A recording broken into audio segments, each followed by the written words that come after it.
Archaeologists have been researching an area under the North Sea known as Doggerland, which was home to one of the largest prehistoric settlements in Europe, but they face a race against time. Magnetic fields could provide the key to understanding submerged civilizations like Doggerland in a pioneering study by the University of Bradford. But with expansion of wind farms in the North Sea, the race is on to work with developers to piece together information about Doggerland in advance of development. PhD student Ben Urmston will look for anomalies in magnetic fields by analysing magnetometry data, which could indicate the presence of archaeological features without actual excavation. He said, small changes in the magnetic field can indicate changes in the landscape, such as peat-forming areas and sediments, or where erosion has occurred, for example in river channels.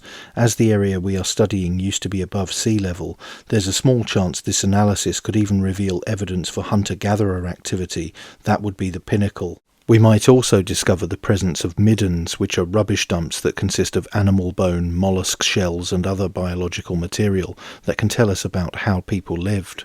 Doggerland was amongst the most resource-rich and ecologically dynamic areas during the later Palaeolithic and Mesolithic periods, circa 20,000 to 4000 BC, lost to the sea at the end of the last ice age. The landmass linked Britain with the European continent and could account for the similar cultural remains, in particular horned headdresses, found at Mesolithic sites like Starcar in Yorkshire, England, and Germany's Bad Dürrenberg.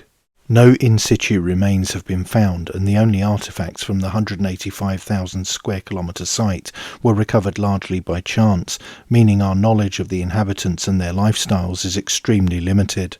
Mr. Urmston added, if we detect features that could indicate a midden, for example, we can then target that area and take a sample of the seabed. We can send the organic matter for carbon dating, which can usually tell within a decade or two when it was laid down.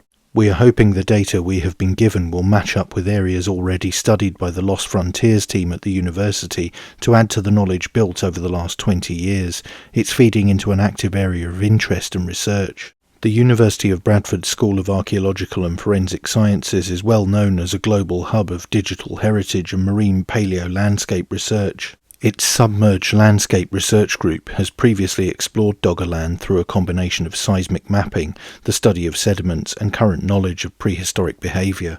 Magnetometry has previously been used by terrestrial archaeologists but has not been used extensively to examine submerged landscapes. It is a first for the university, made possible through a donation of £50,000 by the David and Claudia Harding Foundation to fund the Harding PhD Scholar in Marine Paleo-Landscapes.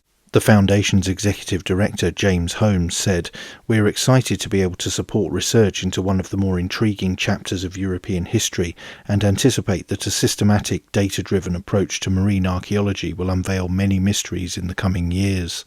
Professor Vince Gaffney, academic lead for the project, said, "Exploring the submerged landscapes beneath the North Sea represents one of the last great challenges to archaeology. Achieving this is becoming even more urgent with the rapid development of the North Sea for renewable energy." Bradford's Submerged Landscape Research Group is at the forefront of such studies, but this generous gift from Sir David Harding will assist significantly in this massive undertaking. Magnetic data is collected by companies looking to extract oil, gas and minerals from the seabed, and increasingly by offshore wind farming companies to understand the landscape ahead of construction. Exploration mainly looks for shipwrecks and unexploded wartime weapons and bombs.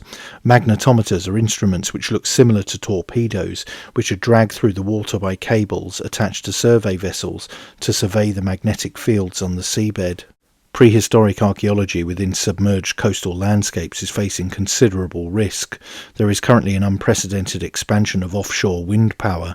Offshore developments may eventually result in parts of the seascape becoming increasingly inaccessible. By working with developers such as Royal Haskening, scientists are able to use the opportunity to explore the seabed for prehistoric activity. The University of Bradford says it is determined to respond positively to the development of clean energy while urgently addressing the risk to global marine paleo landscapes. That's it for this video. Don't forget to like, share and most importantly subscribe, and you can also support the channel on Subscribestar via the link in the description.